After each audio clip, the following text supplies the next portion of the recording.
この立派なビルはセントパンクラス駅です。ユーロスター号の発着ターミナル。それでは今日はパリへ行ってきますと行きたいところなんですが、仕事です。今日はロンドンのほぼ真東90キロに位置するカンタベリーにお付き合いください。13、4世紀には聖地エルサレム、サンチャゴ・デ・コンパステーラと並ぶヨーロッパで最も人気のある巡礼地。7、8年ぶりにクルーズ船でドーバーにやってくる方々をご案内しないといけないので、今日はお勉強下見でございます。というわけで、まず列車でドーバーへ向かい、荷物をホテルに置いて、そこからまた列車でカンタベリーに向かいます。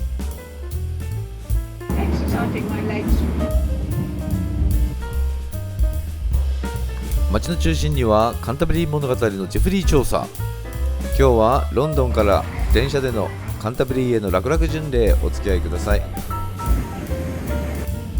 最後に豪華列車ベルモンド・ブリティッシュ・プルマンの様子もちらりとお届けします。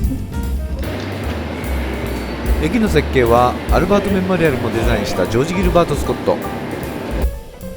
1868年にオープンした駅とは思えません。ユーロスター号発着のインターナショナルターミナルとしてすっかり生まれ変わりました。ただややこしいのは2階の西側に位置するこちら、イーストミッドランドレールウェイの改札、そしてユーロスターを挟んで反対側に今日私が利用するサウスイースタンの改札。地下鉄タクシー利用で駅にやってきた時に一番分かりやすいのが1階のユーロスターの改札です。さすがインターナショナルターミナルなので、フォートナム&メイソンをはじめジョー・マローン、ロキシタン、ニールスヤード、結構な数のおしゃれなお店やカフェが並んでます。こちらが一番わかりやすいユーロスターの改札です。ただこれまたややこしいのが、駅の中央部がお隣のキングスクロス駅と地下で結ばれてて、こちらがテームスリンクの改札、ガトウィック空港とルートン空港を直結する路線です。というわけでこちらに4つの路線の時刻表がございます。これユーロスター以外を利用の方は結構戸惑うんじゃないかと思います。道路を挟んで奥に見える白いドーム、あちらがハリーポッターで人気のキングスクロス駅です。キングスクロス構内はこんな感じです。イギリス東岸を通って北部都市およびスコットランドへ抜けるならこちら出発です。新しくリニューアルオープンしたハリーポッターショップと9&3クォーター写真スポット。もともとセントパンクラスの駅はダービー、シェフィールド、リーズをはじめとするイギリス中部へ向かう列車の発着駅だったんですが、ユーロスター用に新しい線路が引かれ、それを利用してロンドン南西部へ向かう高速列車を走らせるのが今日利用するサウスイースタン鉄道です。そして列車は安心の日本製日立でございます。2012年にはオリンピック会場とを結ぶシャトルとしても利用されてました。平日10時37分出発ということで列車はガラガラです。コンセントと USB の差し込みは椅子と椅子の間にあります。まだボケてませんが、7、8年も経つとすっかり忘れてますので、早速資料に目を通します。この列車はカンタベリーまで直行約1時間です。ただし私はドーバーに行くので一旦乗り換えです。乗り換えの駅はアシュフォードインターナショナル。予定では11時14分着で11時19分の列車に乗り換えます。プラットフォームが長いのと意外とややこしいです。乗り継ぎ時間が5分ということで余裕かましてたんですが、信じられないことに19分発の列車がこのホームの時計で18分34秒で出ちゃいました。イギリスに40年以上いると列車が遅れることには慣れきってますけど、まさか早く出てしまうとは油断してました。次の列車は40分後。仕方ないのでまた資料に目を通します。いやー参った参った。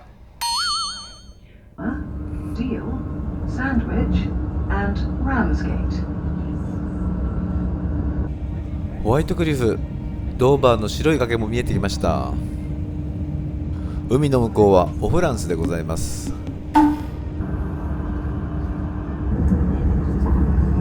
Shortly arriving at Dover Priory, change Cheveney services towards Faversham by Canterbury East. はい、ドーバー到着です。ホテルまで15分、とりあえず荷物置いてカンタベリに向かいます。ドーバー城が見えます。ただはっきり言って超寂れた街です。まだ部屋には入れず、とんぼ帰りで駅に戻ってきました。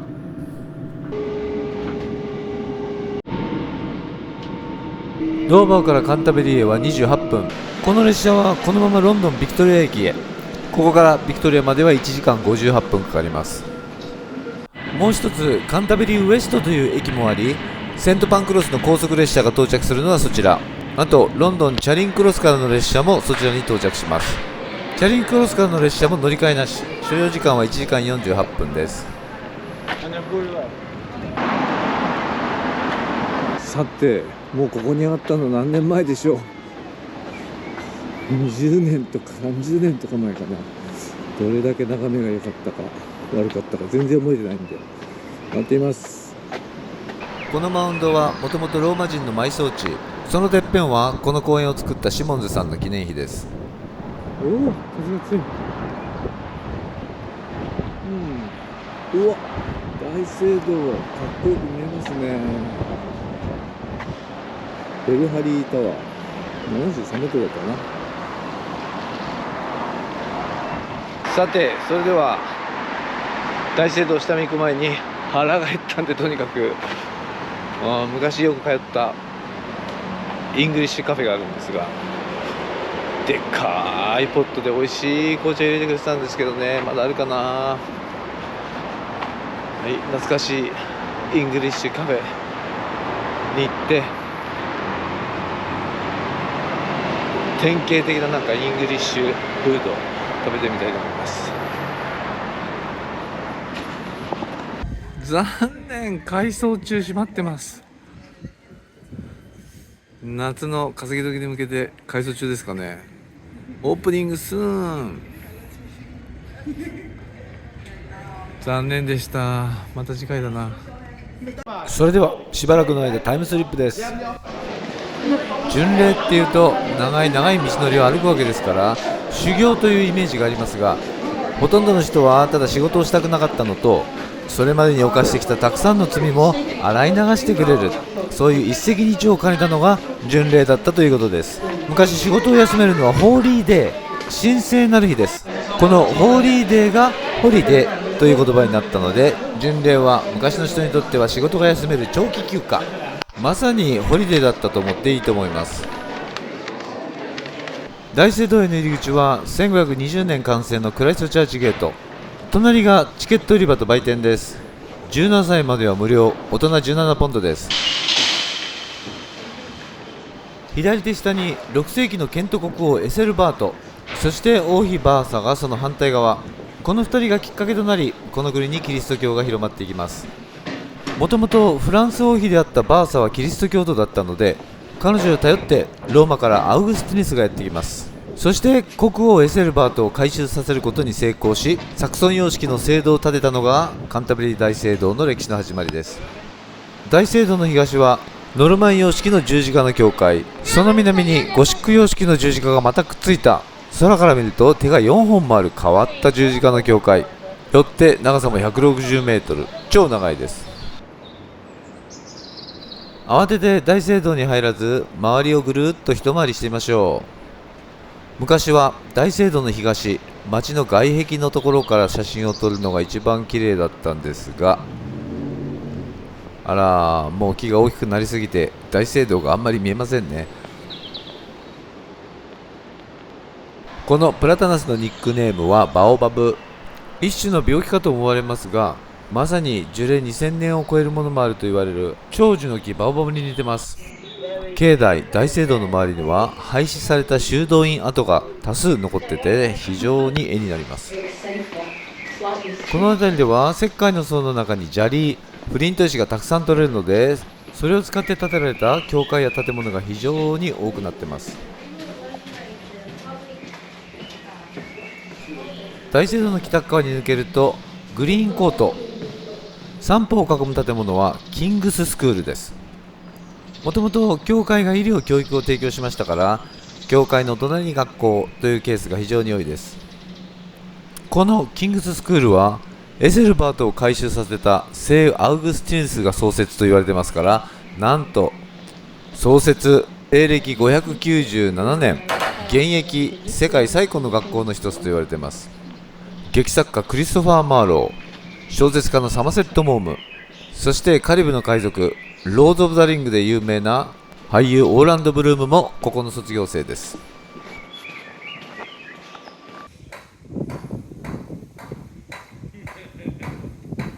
アーケードの下はダークエントリーと呼ばれる回廊への入り口です。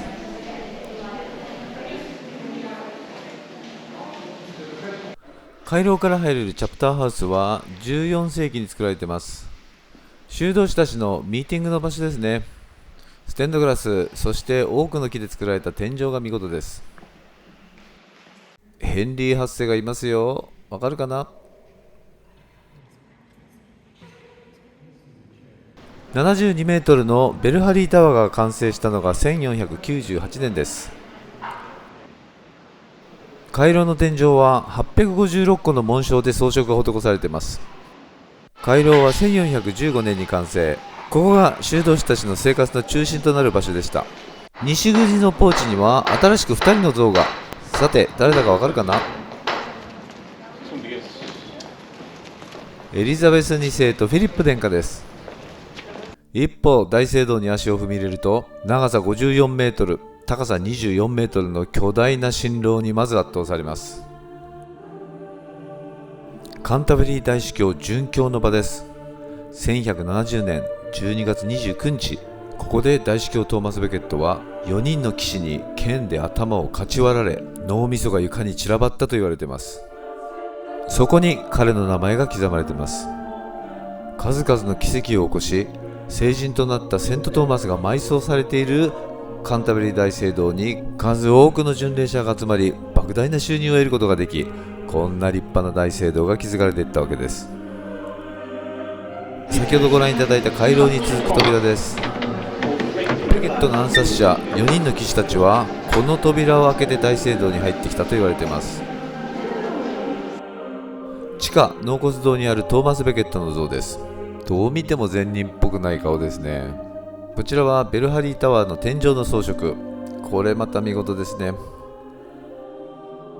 ベルハリータワーを抜けるとクワイアー、聖歌隊席の奥、階段を上がったところがトゥリニティチャペル、そこにセント・トーマス・ベケットの遺体が祀ってありました。今では火が灯されたろうそくが1本あるだけです。中央緑のローブがトーマス・ベケットです。それでは売店を除いてカンタベリーの街を散策してみましょう。ユニオンフラッググッズ、ハートにイギリス国旗、これカンタベリーと関係ないですけれども、ロンドンでも見たことないですね。おすすめです。お値段も良心的、6ポンド、約1200円です。この犬のぬいぐるみもなかなか可愛いですね。王冠かぶって戴冠式用みたいなローブ着てます。約3200円。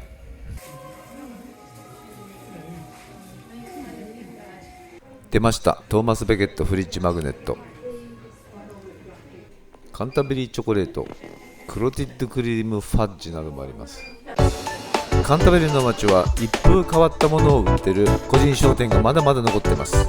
面白いものを見つけに行ってください。トーマス・ベケット暗殺者たちが滞在したと言われるコンケストハウスです。倒れそうなビルはディッケンズがデビッド・コパーフィールドの中で描写していると言われています。お買い物を楽しんだら街の中心部を流れるストー川沿いの散策をおすすめします。ストー川はチョークストリーム、ほとんど濁ることがありません。ジーンクリアウォーターです。昔はここに大きな水車があり、7階建ての織物工場もあったそうです。そこが今ではすっかり庶民の憩いの場となってます。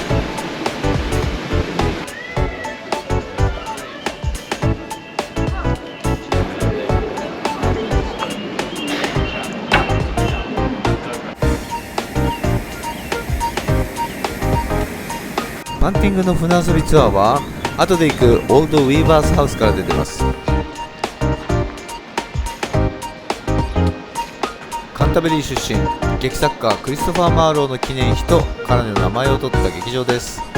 記念碑にはティムール・フォースタス博士、彼の代表作の主人公たちです。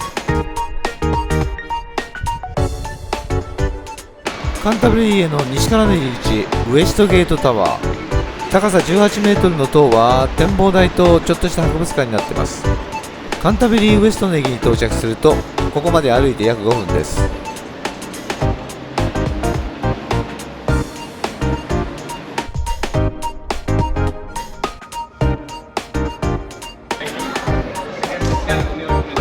1507年築のオールドウィーバースハウス、ボートツアーの船着き場に拷問に使った水攻め椅子、ダッキングストールです。ホスピタルって書いてますが、こちらは病院というよりは巡礼者たち用の宿泊施設です。イギリスの文学の歴史は彼から始まったと言われるジェフリー・チョーサーです。代表作はカンタベリー物語。当時一般的なラテン語、フランス語ではなく庶民の言葉、英語で執筆した最初の文人と言われています。エリザベス1世ゆかりの建物は1573年。他にもいろんなアトラクションが多数あるんですが、今日はこんなところにしておきます。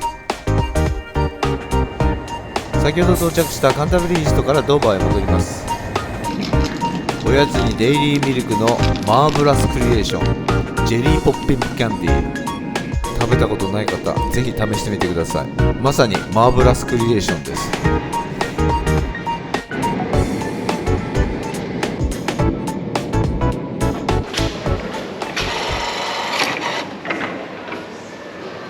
ホテルまでは徒歩15分。朝ずぶ濡れになりましたが、すっかりお天気が良くなりました。丘の上にドーバー城、そしてその下がフェリーターミナル。ビーチを挟んでその反対側がクルーズターミナルとなっています。こんないい場所のホテルを会社が予約してくれました。ビーチの真ん前、天気良かったら最高の場所ですね。そしてお部屋の方は非常に綺麗です。ネットで取ると1泊99ポンド、約2万円でした。窓はちっちゃいんですが海側のお部屋でした。ただ鳩に注意というこんなサインが。結構朝うるさかったです。画像では見えないと思いますが、滞在中天気もよくずっとフランスが見えてました。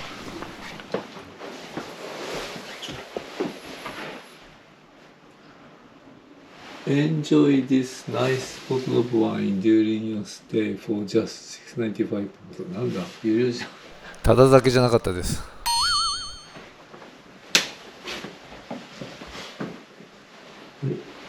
広い人がある。綺麗ですね。はい、大変綺麗でございます。同僚街でも続々と集合。お酒はほどほどに、明日に備えます。翌日はオリエント急行も走らせた豪華列車ブリティッシュプルマンに乗ってロンドンへ向かい、簡単なロンドン観光でドーバーに戻ってくるというツアーでした。以前2度ほど乗ったことあるんですが、何度乗ってもいいですね。各車両に名前がついていて、乗員がその車両の歴史などいろいろ説明してくれます。しっかりと食事の合間にグッズの販売もやってます。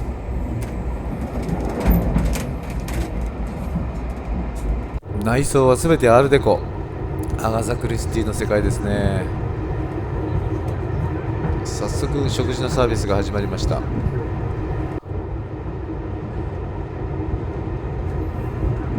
アイビスというこの車両の内装はタイタニック号と同じデザイナー、そしてエリザベス2世のお母様皇太后お気に入りの車両だったそうです。贅沢に慣れている皆様とはいえ、さすがにこの雰囲気にはご満悦です。なんだかんだといろいろお手伝いを終えて、皆さんの食事が終わったところで、私はサンドイッチで一息。やっぱり仕事じゃなくてお客さんとして来たいところです。トイレがまた列車とは思えない豪華さ。はい、ご覧ください。おまけに床はモザイクです。メドーサの首を持っているので描かれているのはペルセウスですね。